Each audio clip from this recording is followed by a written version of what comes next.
बड़ी जानकारी। America Iran ceasefire पर आज इस्लामाबाद में वार्ता। पाकिस्तान पहुंचा ईरानी डेलीगेशन। शर्तें मानने पर ही आगे की बातचीत होगी। ईरान ने कहा अगर शर्तें मानी गई तभी आगे बातचीत होगी। वार्ता का हिस्सा बनेंगे ये 6 ईरानी दिग्गज। विदेश मंत्री अब्बास अराक्ची इस वार्ता का नेतृत्व करेंगे। ईरानी संसद के अध्यक्ष मोहम्मद बागेर गलिबाफ भी मीटिंग अटेंड करेंगे। अमेरिकी उपराष्ट्रपति जेडी वेंस अमेरिका की ओर से वार्ता को लीड करेंगे। तो बड़ी जानकारी आप तक पहुंचा रहे हैं, जहां शर्तें मानने पर ही आगे बातचीत होगी। ईरान की तरफ से ये कहा गया है। बहरहाल अमेरिका ईरान सीजफायर पर आज इस्लामाबाद में वार्ता। चले और जानकारी लेंगे। हमारे साथ एसोसिएट एडिटर प्रदीप कुमार जुड़े हुए हैं। प्रदीप, आज आमने सामने होंगे ईरान और अमेरिका। सीजफायर पर आज इस्लामाबाद में वार्ता है। काफी नाजुक कड़ी में इस समय सीजफायर है और ईरान की तरफ से इस बीच एक बात यह भी कही गई है कि जो शर्तें रखी गई है अगर वो मानी गई तभी आगे की बातचीत होगी।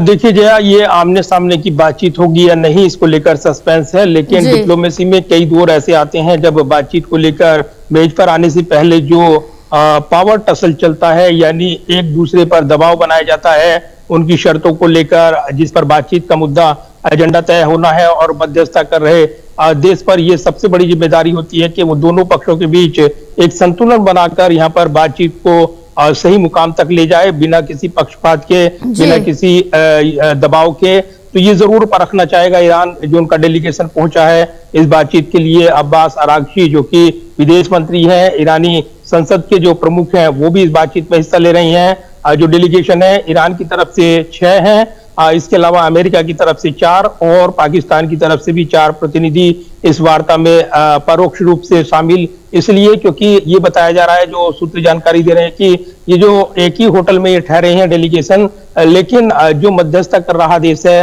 वो पहले दूसरे कमरे में ठहरे जो प्रतिनिधि है उनके साथ बातचीत का मसौदा लेकर पहुंचेगा, फिर दूसरे प्रतिनिधि के पास ये डेलीगेशन जाएगा और उसके बाद जो सहमति बनेगी तब आमने सामने डेलीगेशन आएंगे। तो ईरान ने कई शर्तें रखी हैं इसको लेकर, और जो जब वो वहां पहुंचे तो उन्होंने मीनार में जो गोलाबारी हुई थी और जो अमेरिकी इजराइल फोर्स का अटैक हुआ था स्कूल पर, उन बच्चों को श्रद्धांजलि दी गई और एक जो यहाँ पर जिस तरीके से आम लोगों को, नागरिकों को निशाना बनाया गया उसका मैसेज देते हुए ईरान नजर आया है। इसके अलावा लेबनान पर अगर कोई यहाँ पर ब्रेक थ्रू नहीं निकलता है, यानी सीज फायर नहीं होता है, लेबनान को लेकर ईरान ने कड़े तेवर जाहिर किए हैं कि अगर यहाँ पर लेबनान में सीज फायर उसी तर्ज पर नहीं होता है जो कि ईरान में हुआ है या अमेरिका के बीच हुआ है, तो इसको अलग बता दिया गया था।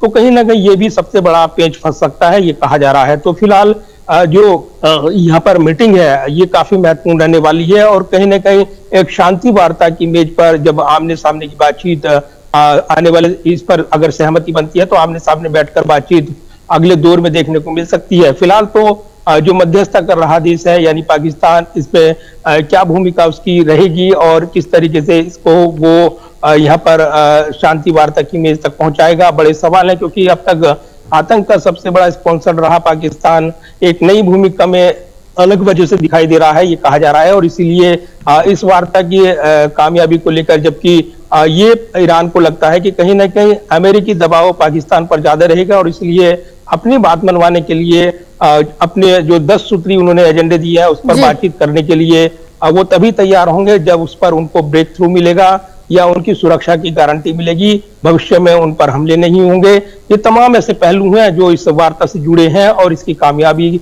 को लेकर कहीं ना कहीं चर्चाओं में बना हुआ है। ये पूरा जो वार्ता का एक दरवाजा खुल रहा है, तो लिहाजा इस पर आज पूरी दुनिया की नजरें हैं कि ये वार्ता अगर कामयाब होती है तब तो अच्छा कहा जाएगा क्योंकि 2 हफ्ते का सीज फायर हुआ है, लेकिन अगर ये नाकामयाब रहती है तो मिडिल ईस्ट में एक बार फिर भारी जंग देखने को मिल सकती है। इसकी आशंकाएं हैं, ये कहा जा रहा है। बिल्कुल है, क्योंकि इससे पहले जब सीज फायर का ऐलान किया गया था तो जो मिडिल ईस्ट में युद्ध चल रहा था उसके बाद जो शांति है उससे लोगों को, दुनिया भर के देशों को जो शांति, जो राहत है वो जरूर मिली। अगर यहाँ पर बातचीत सफल होती है तब तो सभी के लिए अच्छा होगा, अगर बातचीत सफल नहीं होती है तो उसका क्या कुछ इम्पैक्ट देखने को मिल सकता है? देखिए बिल्कुल 2 हफ्ते की जो ये सीज फायर की जो डेडलाइन ये फिक्स की गई है, अगर ये बातचीत किसी आगे की दरवाजे को नहीं खोलती है, यानी जो अमेरिकी जो यहाँ पर दावे किए जा रहे हैं कि जो वो जंग जीत चुके हैं और इसको लेकर हॉर्मुज स्ट्रेट को खोलना होगा, ये तमाम ऐसे पहलू हैं जो इस युद्ध से जुड़े रहे हैं। लेकिन ईरान अपनी सुरक्षा गारंटी के बिना और लेबनान में हमले रुके बिना इस सीज फायर को आगे नहीं बढ़ाएगा। दूसरा, युद्ध का मुआवजा, क्योंकि जो हमलावर देश रही हैं वो अमेरिका और इजराइल रही हैं, ऐसे में उसकी सुरक्षा की गारंटी मिले बिना वो पीछे एक कदम नहीं हटाएगा, क्योंकि अगर यही सुरक्षा नहीं मिलेगी कि भविष्य में उस पर हमला नहीं होगा, तब बातचीत का कोई मतलब नहीं रहेगा, ये उनको लगता है। तो बातचीत का एक पहला पहलू होगा कि जो जानकारी मिल रही है कि पहले जो अपनी शर्त ईरानी डेलीगेशन रखेगा, उसके बाद जो अमेरिका की ओर से वार्ता को लीड कर रहे हैं यहाँ पर उपराष्ट्रपति जेडी वेंस, वो उसको सुनेंगे, उसके बाद वो अपनी बात रखेंगे और उनके बीच मध्यस्थता करते हुए पाकिस्तान के जो वार्ताकार हैं वो जुटेंगे और इसके बीच सहमति बनती है। तब मेज पर आकर या फोटो अपॉर्चुनिटी जैसे सवाल पैदा होते हैं। फिलहाल उसकी गुंजाइश कम दिखाई दे रही है। फिलहाल देखना होगा कि क्या एक सामूहिक फोटो शूट भी देखने को मिलेगा। ये वार्ता को लेकर एक नए मुकाम तक पहुंचाते हुए मुद्दे आते हैं, लिहाजा ये भी एक सस्पेंस बना हुआ है कि इस वार्ता में कितनी प्रगति होती है या कितना ब्रेक थ्रू मिलता है और क्या भविष्य को लेकर रणनीति जो साझा यहाँ पर कही जा रही है, जिसमें ईरान की चिंताएं हैं। दूसरा, अमेरिका जरूर चाह रहा है कि जो यूरेनियम तक पहुंच है उसकी वो बने और उसको वो हटाने के लिए यहाँ पर ईरान के पुनर्निर्माण में मदद करेंगे। अमेरिकी राष्ट्रपति ट्रंप ने ये भी बयान दिया था।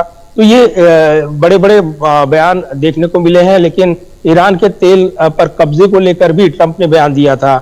इसको लेकर जो ईरान की चिंताएं हैं इस क्षेत्र में और मिडिल ईस्ट में, वो पहले दूर हो, उसकी सुरक्षा को लेकर, भविष्य में युद्ध ना हो, इसको लेकर वो यहाँ पर सीधे तौर पर सुरक्षा गारंटी चाहता है और इसलिए इस वार्ता में क्या ठोस नतीजा निकल पाएगा या नहीं, बड़े सवाल है। तत्कालिक तौर पर युद्ध जरूर रुका है, लेकिन पूर्ण युद्ध विराम जो है अभी तक वो नहीं हुआ है। ऐसे में जब तक ये नहीं होता है तब तक ये संदेह बना रहेगा कि जंग एक बार फिर से शुरू हो सकती है। बिल्कुल प्रदीप, आप बने रहे और भी आपसे आगे जानकारी लेंगे।